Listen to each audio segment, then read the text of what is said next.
Thanks so much for having me. So yes, I came in town for the Trust Conference, which was Tuesday and Wednesday, and it was a whole bunch of industry researchers over at the Sheraton, and there's like 10 of us academics, and they're all talking about how great the trust and safety movement is, at Meta and TikTok and things like that.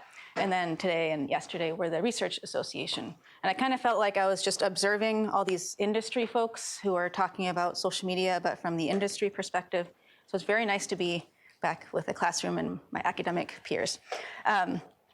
So the past couple years, I started feeling kind of some frustration or uncertainty around the ability of design and computing to address some of the big social problems we see online. So misinformation, harassment, hate speech, threats to democracy. And so I started looking into the law.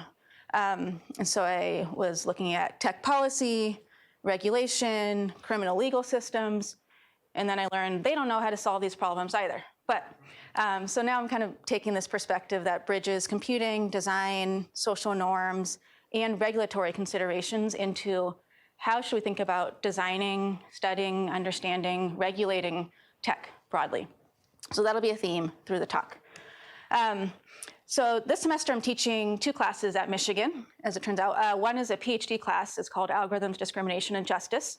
And then I'm also teaching a law class, so basically cosplaying a lawyer. I don't have any legal background, but I was interested in it, so I said, we're going to really do this. And this is a tech law and society class. So I have law students and then me, and we kind of meet in the middle. And a major theme in both of these courses is the idea that technology doesn't create social inequalities, but it can reinforce or even magnify social inequalities. And so there should be this responsibility to understand when that happens and what do we do about it. So that's been a major theme in research and in teaching. So the talk today and a lot of my work is focused on people and groups who are sometimes overlooked or not sufficiently addressed in the design of computing systems. Okay? And that's what I wanted to pull out in the talk today. I'm going to cover a whole bunch of studies that my group has done, my PhD students. I'm not going to focus in detail on any given study or the methods, but more, what are some of the bigger ideas or findings that we should care about when we think about overlooked social groups and their experiences? So just some context for me. Like I said, I'm a faculty School of Information adjunct at the law school right now. As part of this policy interest, I'm a fellow at the Center for Democracy and Technology. They do a lot of translation of computing and design into policy work. And also the Yale ISP and Justice Collaboratory, who are thinking about similar intersections. These are funding sources as disclosures. I'm a consultant with the Twitter Birdwatch team, which is trying to address misinformation online on a large scale, so I meet with them periodically. And the work I'll talk about benefits from wonderful relationships with students and collaborators. Okay, so I'm gonna talk about 2 big themes today. One is social media governance. How do you decide who gets to say what online? And then the second is deceptive patterns, or maybe dark patterns, if you know that term, and profiling, which is how do you design or how do you think about online experiences and users and their right to make choices, consent to what they're experiencing online. So like I said, I decided not to organize this talk around 2 or 3 studies, but more principles and ideas that I think we should care about. So I'll kind of move through lots of different studies. In law, there's this idea of normativity, and it's basically saying, what should we do? And I think that we could benefit to bring some more of that into computing and design, which is not so much can we do this thing, but also should we do this thing? Okay. So let's start with social media governance. So this is a graph I made, and this is basically mapping the experience of how social media content is moderated online. Anything you post, what happens to it? So everything's automated, everything that goes through, for the most part, a social media platform, so TikTok, Discord, Twitter, Meta, whatever, goes through automated filters, and that's to detect things like child sexual abuse, extreme violence, things like that. Automated filters, spam, of course, are pretty good at detecting some of those things, like spam, right? You don't see a lot of spam on Twitter. We're good at that. Most content, we'll get through outside of those categories. The other way to flag something in a system is if a user reports it. So, hey, someone's harassing me, someone's harassing my friend, right? You may be aware of the reporting systems on sites. And then it goes into this convoluted process where there may be a worker review, and content moderators. It was really fascinating. I was on a panel yesterday at the conference, and two of the other panelists or co-speakers were working at companies that hire the content moderators who do this work, and they were really trying to like market it as like good for them, like their well-being. But these workers are typically underpaid third-party companies. So the workers are underpaid. They're working at these third-party companies, often in the Philippines or in India. The company yesterday was based in India. And they go through 1,000 posts. This is what I learned yesterday. They put up a slide. I'm not sure they should have disclosed that, but they did. They put up it said confidential on the bottom, but I decided just to let that go. But so a worker is reviewing about 1,000 posts a day. So every 20, 30 seconds. It's the bad stuff. It's not just like, hey, how you doing? Because that doesn't go into the system. It's horrible stuff. And some of it's traumatizing and all these things. So anyway, this is the state of how social media is governed, is that workers have to decide, does it violate some set of guidelines or does it not? If it does not, then nothing happens. If there was someone who reported it, they'll get a notification saying this didn't violate community guidelines. If it does get violated, typically the person who posted it will get some notification. If it's very extreme, the post may be taken down. More likely they'll get the warning, and there's a series of kind of incremental sanctions. Last night I was talking to someone who works at Discord, and they apparently have this complex, interesting set of responses that's much more nuanced than this. So I do feel like I need to update a little bit about what actually happens when you violate community guidelines, but that'll be a theme in this talk. So let's focus on the top left, the automated flag. How does this work? As it turns out, Google puts Perspective API available online. So most of the time we don't know. These are black boxes, these machine learning models. And they're basically saying, take some content, and from 0 to 1, can you predict how toxic it is, right? And so you can try it out. You can download their system and a little API. It's very easy to do. It's reasonable class activity. And put text in and say, how likely is this to be toxic, right? So this is just language models. So I put in Ann Arbor is the worst, Michigan, and it gave a value of 0.5. So like on a scale of 0 to 1, about 0.5 that like this is a toxic thing to say, right? I also tried San Francisco is the worst, and it was like the same 0.5 as toxicity. I tried Palo Alto is the worst, and it's 0.3, which means it's less toxic to say Palo Alto is the worst. We don't know why that's in the model, but this is all from data somewhere. I also thought, can we try I hate Google to see if it's like self-reflexive, right? This is a Google product. And that was 0.65, it's a little higher. Like the word hate is going to trigger, probably higher. And then I tried I hate Microsoft, which is also 0.65, about the same. I tried I hate Facebook, and that is again lower. It's okay to hate Facebook and Palo Alto, it turns out, according to this Google. But a couple months ago, there was this paper from Google also, and doing these language models, which is not my area of expertise, but I think this part is relevant here. And they had 540 billion parameters in this model to try to say, like, how good can we get at detecting things automatically? And even here, there's variance. This was an example of like religion, trying to detect how toxic different statements about religion are. There's a huge amount of variance. It's just a hard problem. And so the key point here is machine learning is necessary and helpful for detecting harmful content online, but it's not sufficient, right? There's going to be errors, false positives, false negatives. So I was interested in kind of user understandings of how do they see content as harmful or not harmful, and what would they want to happen when they experience online harassment. So these are the studies I'm going to tell you about. So let's start with the first theme, designing for the global majority, non-Western, different labels. So most tech companies, of course, are in the here, basically, employing workers here, not necessarily representative of the world's population. That's a big problem, whether it's language or whether it's understanding the cultures of different communities. This is a challenge. And so we said, how can we better understand content moderation, social media governance in other regions around the world? And the companies itself, like Facebook, for example, is explicit about the fact that it focuses on areas of interest, areas of priority. So if even Facebook workers file a claim for inauthentic behavior, this is the turnaround time that they reported for how quickly they will get to addressing that claim. So even in the US, it's not so fast, but a couple days up there, and then down Mexico, Honduras, Azerbaijan is 300 and 400 days.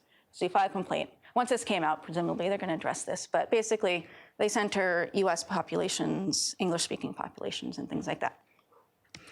So this was a survey we did in 14 different regions around the world, where we asked about perceptions of harm of different social media harassment types, and then preferred remedies. And we focused on regions that were overlooked typically in social media governance. So things like places like Cameroon, Cambodia, Malaysia, Mongolia were part of this study.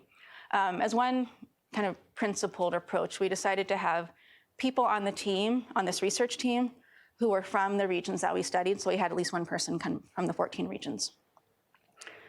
So we asked them about different harassment types. These had to be kind of globally relevant and able to be translated into 10 different languages across the different countries we studied then. So one was spreading malicious rumors about you, taking sexual photos of you without your permission and sharing them on social media. It's often known as non-consensual image sharing now, insults and rumors, and then creating fake accounts and sending you malicious messages.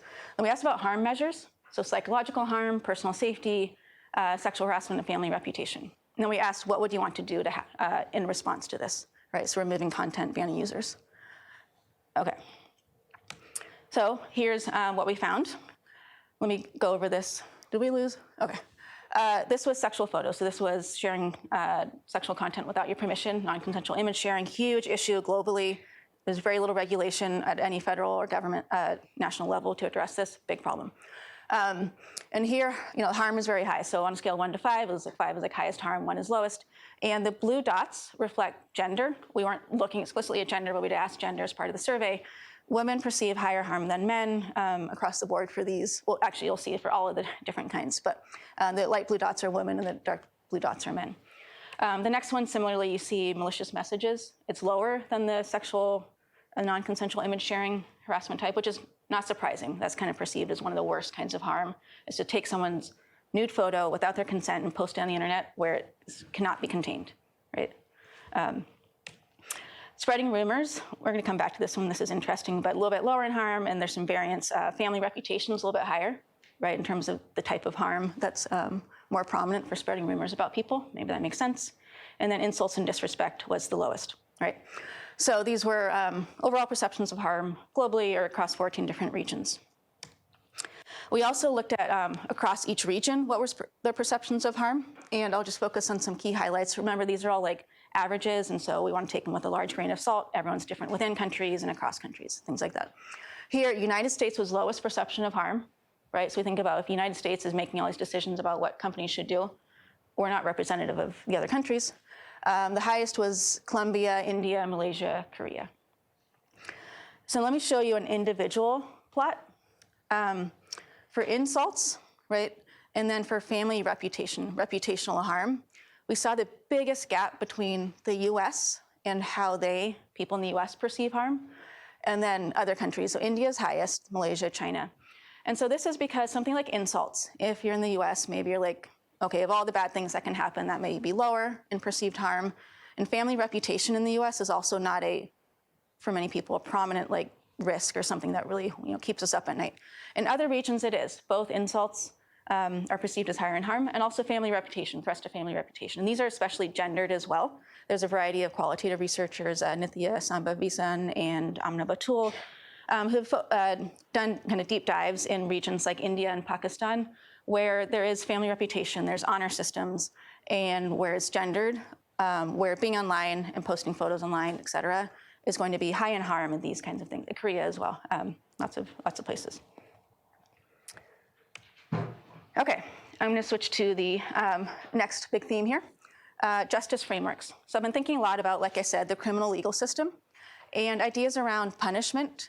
So if you post something that you shouldn't on social media, what should happen? Now think about anything. If you cheat on an exam, if you steal something, if your kid hits their sibling, for example, right? What should you do? Should you punish them? How do you try to rehabilitate them? And so I've been thinking about how should social media platforms do this, right? And so I'm going to bring two fields in conversation together here. And this is the criminal justice system, which is we punish people. If you're interested in policing, this is a big topic right now, is policing is not necessarily rehabilitative and it's harmful for lots of people. There's alternatives like restorative justice, which say, just pull it right up, Who has been harmed and what do they need? And so there's lots of restorative justice movements, for example.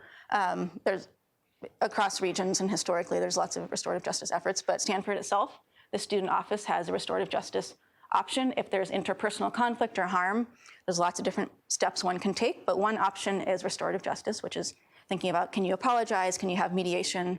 Can you have some alternative way of responding to the harm? And so we were interested in this question, when people experience harassment, could you try, or would people be interested in different kinds of responses, right? And so we did this study in the US, and this was with 570-something adults. We oversampled by gender and race. So we oversampled people who were non-binary and transgender, and then people who were Black, Latinx, or Hispanic, Asian, and Native American, Indigenous. So we jump right to the results here. This is preferences for these remedies, okay? So banning users is still the most popular, like that's what happens, and so like we're punitive, we like to, if someone harasses you, just ban them. What was interesting with this is how much, the y-axis is how much people prefer these various remedies. Apology was next, so that was a little bit surprising. That's obviously not something that's like, people are not particularly good at apologies in general, but sometimes to resolve harm or resolve a conflict, that might be the right way to go. Offender list was like public shaming, basically. So this is not typically encouraged in like most legal systems these days. It's like violates people's right to dignity and lots of things. But if you're online, this is known colloquially as call-out culture or cancel culture, right? People support this as a way to respond to perceived harms or experienced harms on social media sites, right? So people like this, that's why we see it. But content removal. Then there's other ones here, like educating people about their identity with more like a remediation, kind of conflict remediation strategy, having your own space as well. Payment was an interesting one, so it's kind of like on Instagram, you could imagine, could you kind of compensate people if they experience harassment? And it sounds far-fetched, but I mentioned it to some of the industry folks last night, and they're like, yeah, that's within the scope of realm of what we might imagine. Mediation, people didn't like manipulating audience sizes. This is shadow banning, for example, right? Because it's mostly not transparent what happens, right? So, and a lot of people have claimed that they're shadow banned, which means they post stuff and no one sees it and they feel like the algorithms are deflating, making it not appear in news feeds. So here's some variance in terms of what people want to see happen. We also asked about this for the 14 region, the global study. So this is across the 4,000 or so participants across 14 regions around the world. Here we see apologies a little bit lower in terms of favorability. We asked a narrower category of options. Still, removing and banning is still the two most popular across the different types of harassment. We still see that women are more positive than men about most of these, but the gap is smaller. So in terms of remedies, one key point is that all of these are higher than neutral. Basically, people want something to happen. Like, they experience harassment, they'll take anything. Like, give me something, That was my interpretation of this. One interesting one was payment. We saw a reversal of gender, the very bottom one. So women are less favorable about the idea of payment than men, maybe because they see this as a Band-Aid that's like overlooking their experiences or something like that. We don't know why. All right.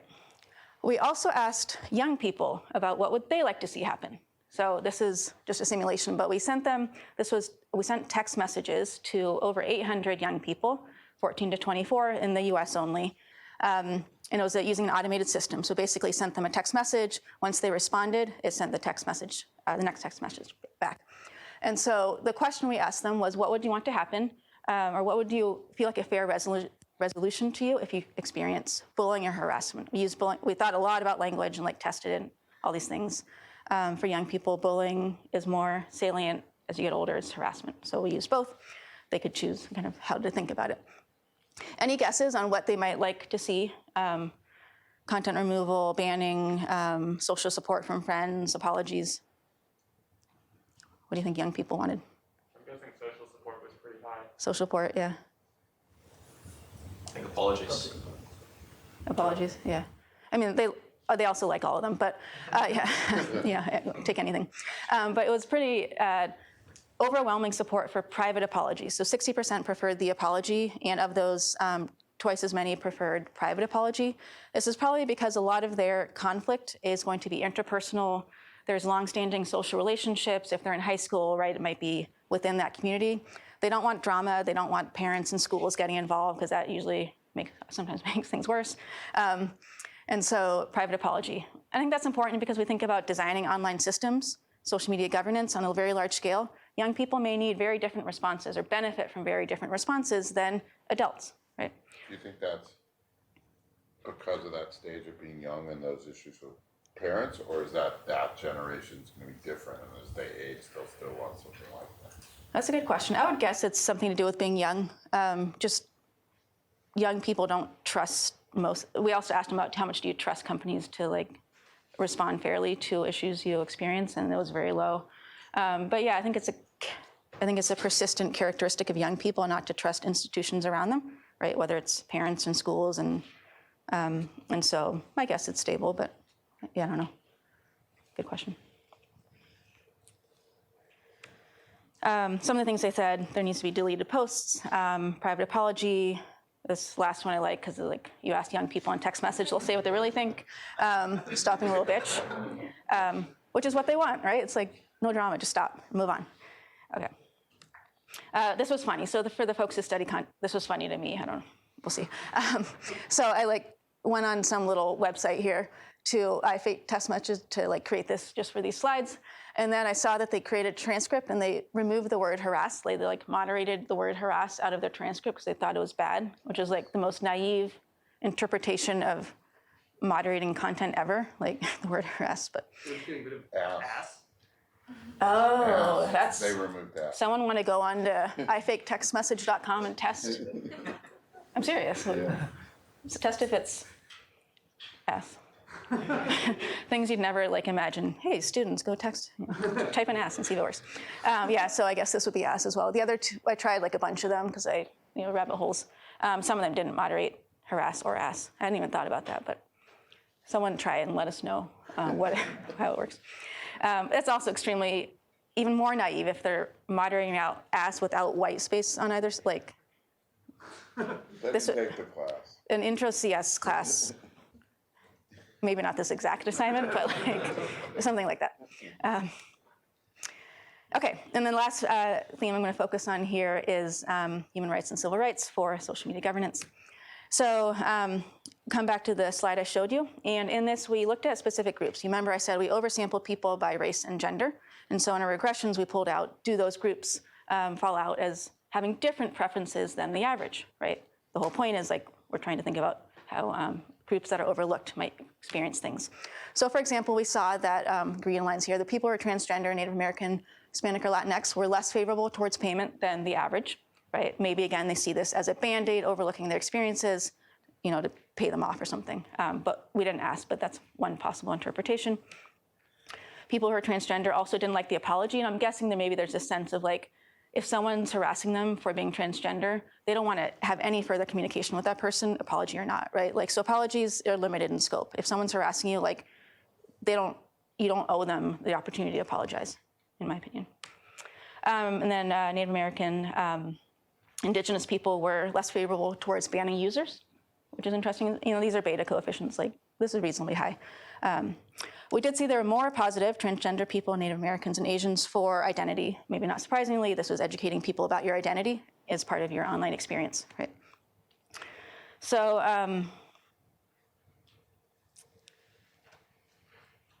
yeah, that's good. Let's keep going. We also asked the young people. That had oversampled by a variety of criteria. These were from transgender participants who replied. So we pulled out transgender participants and looked at, again, ran regressions. 2 examples. They were less favorable towards the apology than the average young person respondent. So this was 830-something respondents. So it was like 30 or 40 people who were transgender with that caveat. But they said things like people harassed me in high school over my gender and sexual identity. Social media doesn't do shit for bullying. When I came out as trans, I was harassed on Instagram, et cetera. So the point I want to emphasize again is one-size-fits-all approaches to how we govern social media are going to fall short of supporting people, and especially maybe some groups who are already face challenges in their offline lives. In this final study, I'm going to just keep brief, but this was a qualitative focus group study led by PhD student Tyler Musgrave. And she was interested in Black women's, women and femmes experiences of online harassment. And so what kinds of harassment did they experience? What does healing look like for them? How do they experience joy? And this was an interesting method. So she used restorative justice techniques. Okay, so I remember I mentioned restorative justice has this long history. It's now in Stanford's student body and Michigan's as well. And she said, instead of taking like a neutral, objective interview or survey approach, you know, we're going to keep ourselves removed from this and just say, what do you think? She said, no, restorative justice says you have experienced harm. I'm going to recognize that harm. Maybe I've shared that harm with you and lead the focus group in that way. So it's using this pretty different method that's not typically used in HCI, user experience, industry, but I think it could be an important way to recognize, say, some groups' experiences and like the traditions that they might care about. So I'm going to focus on just two themes here. They talked about harassment they experienced from white men and women, then also harassment they experienced from Black men. So some quotes here. One said, I would get confronted a lot on Instagram, mostly white women, men who I knew in person, aggressively disagree with me, why do Black Lives Matter, et cetera. The second one was about experience of a Black man who was sexually harassing this participant, and he kept kind of getting in DMs. There's two themes that I think are important here. One is this concept of misogynoir. If you care about the intersections of race and gender, especially for Black women, there's this book by Moya Bailey about misogynoir, and there's also papers now on like algorithmic misogynoir, which is the kind of unique harassment experiences that Black women experience. The second one, cultural betrayal theory, is a framework and idea from Dr. Jessica Gomez, and this is talking about the experience of betrayal that is within groups, within communities who themselves experience marginalization. And Tyler is very clear to say that this is not a critique of Black men, for example. It was more a reflection of within communities, how do you resolve conflict or harm, especially when those communities are already punished or harmed themselves within society. And we wrestled a lot with how to write this paper for the CHI audience. So CHI, this conference, it's like very white. Black women's experiences are overlooked in the conference, as are Black men's. And so this is yet another example of many why representation matters. Okay, I'm gonna switch to the second theme here. Dark patterns. How many people know the term dark patterns? You covered it in class, or? Oh, I guess the faculty raised their hands, but okay. So these are patterns that mislead or deceive people into doing something online that they wouldn't otherwise have done. So if you've signed up for a subscription model and you realize later like they're still charging you and you like didn't know that happened, or you kind of have an interface design, you think you're canceling, but really you're doing something else. These are all deceptive models that might change what you are doing without your intention. This is a big theme now. The FTC, the Federal Trade Commission, is like really looking into dark patterns as a thing that they want to regulate. So tell companies, if you do more of this dark pattern mess, we're going to come after you and sue you. We have a dark patterns repository at Stanford. Ah, it's Jen King, right? Yeah. Yeah. Awesome. That's why. Thank you for the reminder. I just talked to Jen yesterday. I forgot about that. Okay.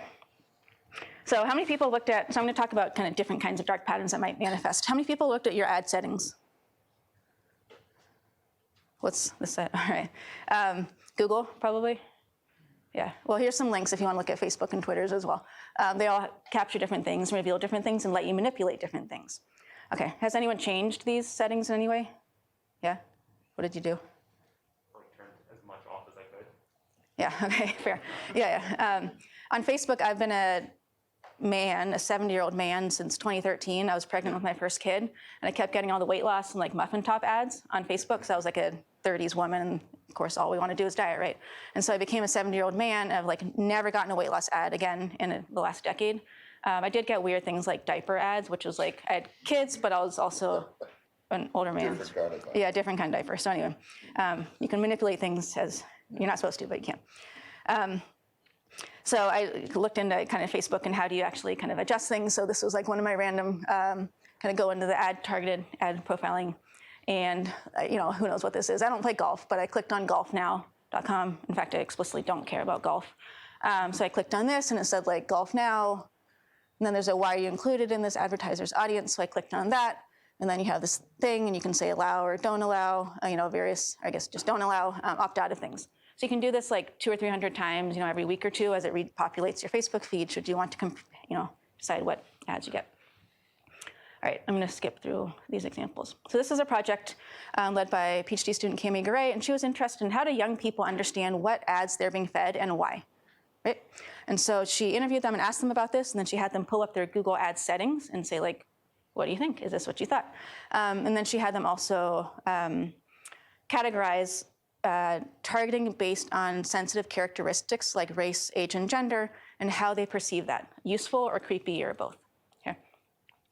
We thought this was important for a couple of reasons. First of all, young people are tracked, right? We've already talked about this, tracked in a variety of ways throughout their lives, their education systems, their home systems, policing systems, and prison systems.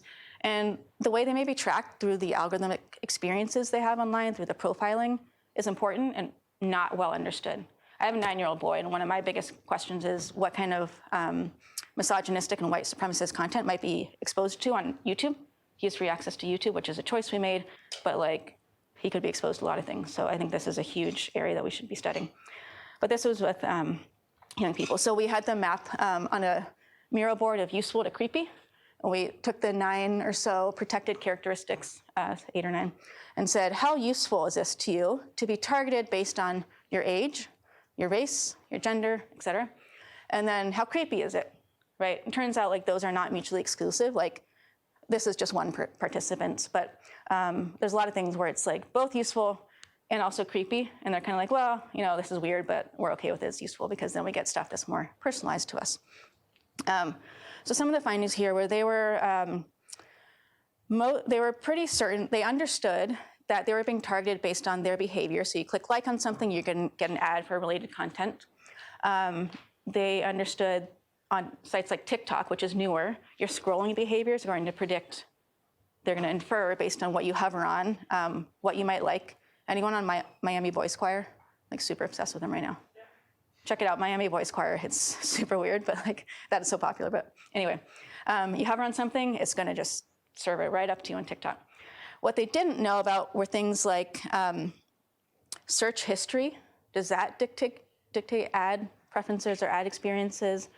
They didn't know about their social network experiences. Does that shape what kind of ads they see? And then location-based tracking, right? They didn't know that one. They had lots of folk theories or conspiracy, ideas about what might be happening. One common one you've probably heard of is, are devices listening to me? And so, one time I spoke about something, it just popped up. I was like, what? That is weird. It was one time I was cooking, and I was mad hungry, and there was food. I was like, what? That's crazy, right? Probably you experienced this. You had a conversation, and then an hour later, you get an ad for some random thing you were talking about. And I'm pretty sure everyone's saying audio tracking is not a thing, but I still am skeptical. So I'm right there with the conspiracy theorists, right? Companies are all saying we do not track your audio and advertise based on this, but I don't know. What do you guys think? Do they do it? We don't know. There's other cues that you don't know. Yeah. It's all so many other environmental circumstantial cues, location. Phone next to you. Yeah. I don't know. I'm still gonna. We can have a few conspiracy theories each. Right? That's mine. Okay, the next study. I have 2 more studies, and then we'll try to have a little time for questions if you want. This took a consumer advocacy approach to prioritize ethical design practices in e-commerce experiences. Basically, what kind of agency do people have to consent or decide what they buy online? So this was led by Carol Moser. She did a systematic content analysis of the top 200 e-commerce websites in the US and looked at what kind of features they employ to encourage impulse buying behaviors. So things like lowering perceived risk, discount promotion codes. If you've ever gone to hotels.com, any purchasing things is there's 7 other, you can look at North Dakota Hotel in January now, and there's 7 other people looking at this hotel right now. There's not, it's just, we don't know how they come up with this, and it's not regulated. Another FTC thing that people care about. After she did that first study, she looked at, can you design interventions to try to reduce impulse buying behaviors? So she built a Google Chrome plugin that introduced a time delay between moving something into your cart and then being able to purchase it. So take away the no buy now button, right? If you're on Amazon, anyone on Amazon, just impulse buy, just get things. And so she wanted to look at would that shape behavior. And so Basically, you can proceed to check out in one condition and you'll remove it in another. And this was a lab experiment. It's a little hard to do this in the wild.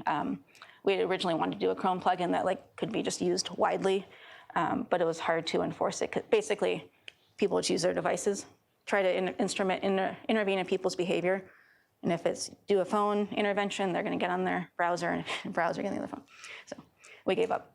And then we also we did a lab experiment with 130 something participants where they were given $20 to spend. So explicitly given $20. This is common in economics, behavioral economics. You give someone something, and then they're not using their own money. And then some incentives to buy things. But we discounted products, and then so there's incentive to want to buy it because it's really cheap, right? You give it money and it's cheap. And then we had these different conditions where we had the control, and then we created a 10-minute postponement to see if it changed their buying behaviors. And about 1/3 of participants purchased something that they did not otherwise plan to, which was not a high amount, so that may be why we didn't see a difference here in terms of just the 10-minute postponement itself. And so she did another study that was lab-based, and this was 700 participants, and she created a mock-up e-commerce site and measured purchase intent. So this time we didn't give them $20, it just became a little large scale. But this was an online experiment. And here she added a reflection period. So not just a postponement, but she said, when we're thinking about buying things, select 5 reasons why you would want to buy it and 5 reasons why you would not want to buy it. Now imagine doing this every time you're about to buy something, you have to reflect on why do you want this or why don't you want this? And then she also had a distraction condition. So this was just click on some things. And so here we see that both the reflection and distraction prompt substantially lowered and significantly lowered the urge to buy something versus the control. And so maybe it's that just adding time doesn't necessarily change people's behavior, but having them do something, so either distracting them cognitively or having them actively reflect. Maybe you don't need the whole reflection process, but something that takes them away from that purchasing behavior. There may be some. What was the distraction again? They were clicking on dots, and it was a little bit cognitively distracting where you had to count the dots kind of a thing. Very inane game. Yeah. So it's not just sitting there, but it's doing some task. Yeah.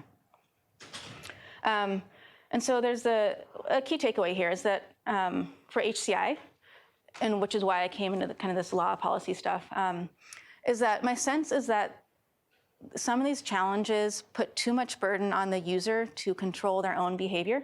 So we talk about user agency and designing things that are easy to use, but things like manipulative behavior, subscription services that are deceptive, it's too hard for users to know what they're consenting to and do they actually want to consent to this, right? So this is one of the reasons I think companies need to be more principled in how they do this.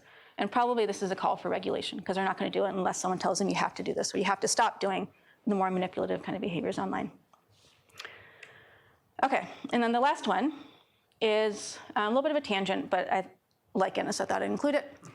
Okay, so imagine you're walking through and you take this beautiful photo and you want to share it online. Now imagine you're also blind and low vision, so you're thinking about what was in the photo, was there anything that I should or shouldn't share? So you rely on some apps that can help you. You upload a photo and say, what's in this photo, right? And there's human and AI-based apps. I'll talk about that in a minute. So this is Amazon recognition. You can create an account and use it. And it says there's grass, plant, outdoors, lawn, lots of things it predicts. It doesn't get the buildings at all. The buildings are not labeled. So it's really focused on what's in the forefront. I just did this a few days ago, so this is pretty up to date. Do you think it's on campus? Yeah, I think campus is the building. There's a roof. But yeah, it's fairly minimal theme and it's pretty underspecified. This is a photo I stole of some Stanford graduate. Here we have person, human, graduation, all very accurate. It doesn't really have the Stanford building in the back, doesn't at all have the Stanford building in the background, right? And I did this exercise in my PhD class. A student uploaded a photo of their cat. When I did it in the class, they said that, I did it again a few days ago. So there's cat, pet, mammal, animal, yes, those are all accurate in the foreground, it's got the box, it's very confident about those. But then you get to couch, plant, LCD screen, electronics, which I think are all wrong, right? So the background stuff, it's having a hard time with. So the question with all of these is, the foreground stuff is recognized well, and the background stuff is not. And so she was interested in this question of obfuscation. If you take a photo, if a blind or low vision person takes a photo of something, and maybe they know what's in the foreground, either because they have an idea of it, because of their environment, or their app can tell them what's in the foreground, but they don't know what's in the background. What if there's something private that they want to obfuscate, to not show? So it could be their toilet, or like a picture of a naked butt, or whatever, like if you don't know. And so she was interested in, so she did an interview study where she asked blind and low vision people who use apps like Microsoft Seeing AI, which is AI-powered, Be My Eyes, human-powered. Some of them are joint. Basically, they label images for people who are blind. They do it quickly. You can, if you want to volunteer, you can join Be My Eyes, and basically every so often you get a call and say, someone just says, like, can you tell me what's in the photo? And you tell them, right? What do they want to have obfuscated? And how much do they trust AI, kind of as this thing, to be able to tell them what is in the background and with some amount of accuracy, right? And so there she drew on this idea of interdependence that Cynthia Bennett and others have talked about, which is that they did not want to trust the AI to entirely tell them what's in the background, because the confidence level is low, the human confidence level and statistical confidence, or the machine learning confidence level. But they also didn't want to tell them everything, so they had to decide for themselves. So there's this concept of interdependence where you just thought about what would be the kind of interaction where a blind or low vision person could say, give me some prompts to help me understand what might be in the background and how much confidence I should have in that to make a decision for myself about whether to obfuscate it. It's ethically questionable, because if something's super sensitive, like bank cards or naked bodies, having the app look at that content is already kind of a privacy violation. So to know to obfuscate it, you have to know what's in it, right, to be able to obfuscate it. But anyway, I think there's a lot of future work here, and also with audio data, same questions, right? How do you obfuscate stuff that's in the background of noise data that's less well detected by machine learning? Okay, so those were the series of principles I wanted to talk about, and a whole bunch of studies. I think that I don't actually know what I'm doing with my future work right these days. I'm just kind of in a holding pattern, so I'm not going to talk about future work. And I will just take questions. But I'd be happy to talk about things I'm thinking about in the future, but let's just go straight to questions. We have time for it. Thank you.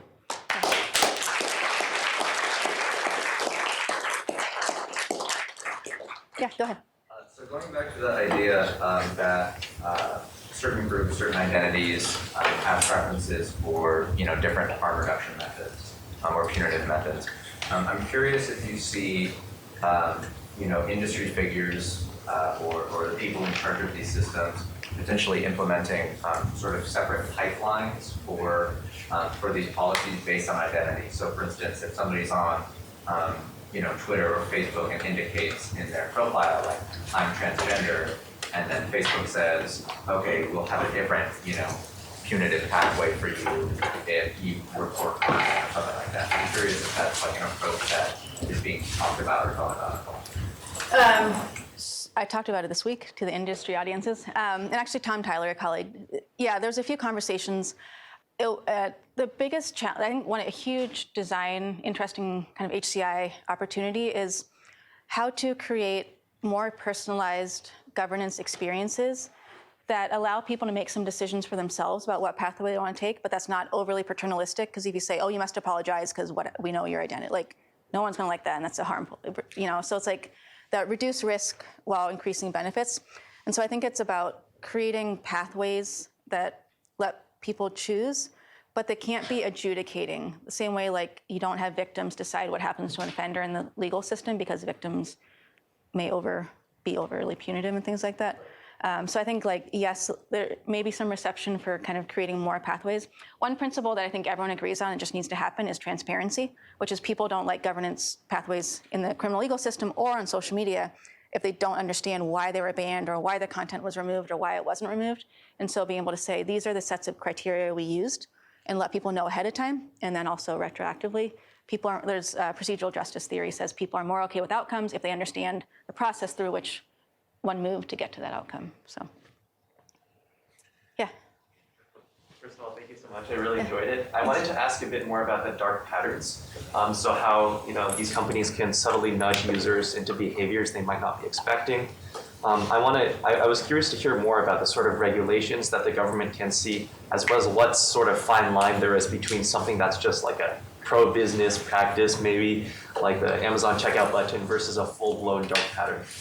Yeah, it's a great question. And there's not a clear line like this is one. This, marketing is somewhere between, right? Yeah. So the FTC is ramping up its interest in misleading and deceptive design patterns, and I think that they're going to do it by focusing on the worst players and some worst kinds of designs that are systematic and large scale. So something like subscription models, where they've received numerous complaints to the Better Business Bureau saying, I'm being charged $60 to cancel this thing, and I didn't know when I signed up that I have to pay $60 to cancel it. Or I signed up for a week, and I didn't know that they kept charging me for the next 6 months, right? And you have numerous reports. So a lot of it's like user, HCI, like user generated, like lots of people complain about this company. It means they didn't understand the process, and it was therefore misleading, right? So I think but it's kind of a ground up, rather than kind of a policy down. I think it's trying to look at different companies and what are they doing and which can they go after and win lawsuits against, and then sort of formalize some of those principles. If you go to their website, they've had some workshops and stuff on dark patterns. They have one on Monday, actually, that I'm going to, but yeah. I know you mentioned that you've been on sort of a journey over time in your thinking about how and to what extent platforms should integrate restorative justice into their policies. I'm curious, could you just sort of summarize what that journey was like for you? Where are you now and what took you there? Yeah, so I got to the restorative justice out of just a side interest or concern with policing criminal legal systems. Clearly, they're not working, and too many people are imprisoned in our country for not good reasons, right? So that was just kind of looking at that. And so I learned about restorative justice, and so I got pretty excited about that for a while. And then I came back, and I was like, no, actually, I'm good with punishing people. There's a lot of terrible people on the internet. We can punish them. I think it kind of led me to more an idea of differentiating different kinds of experiences. So think about your interpersonal relationships or your parenting relationships or teaching. If someone makes a mistake or causes harm, we don't give them the same response. We don't always punish them, or we don't always just say, apologize and it'll be better. You think about what's appropriate for that context and for that person, that child, that relationship.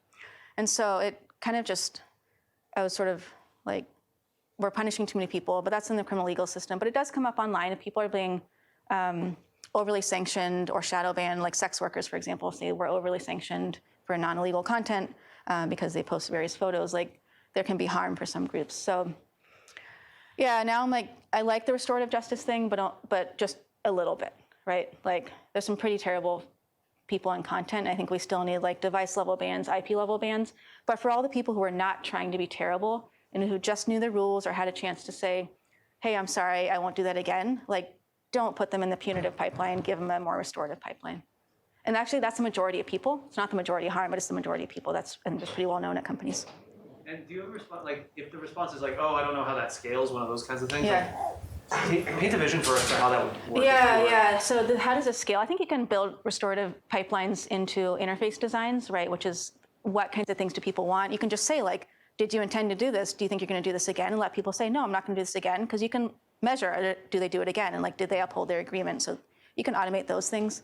I also think the question of scale comes up a lot with restorative justice, how does this scale? I'm but the punitive justice system doesn't scale either unless you accept that millions and millions of people in prisons every day is an acceptable society to live in, which I don't. So neither of them scale, right?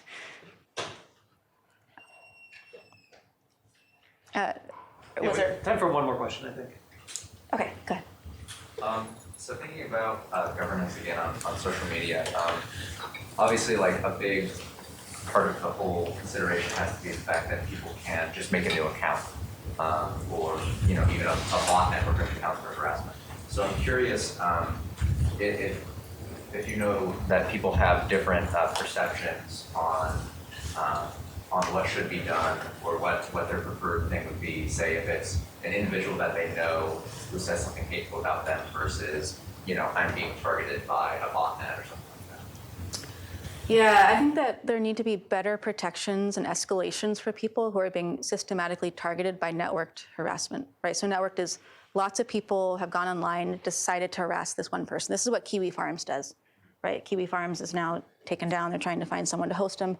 because their whole existence is to take people, and usually like disabled or transgender people, and collectively harass them. In those cases, I think those people who are being harassed need better protections from the companies. Like, it's not hard to know. Those people aren't being harassed. Like, anyone can just look at it. You can see it algorithmically. So yeah, I think it's allowing people who are experiencing harm to have more agency in what happens to them. Right now, it's like you block or you don't. What are you going to block thousands of people all the time?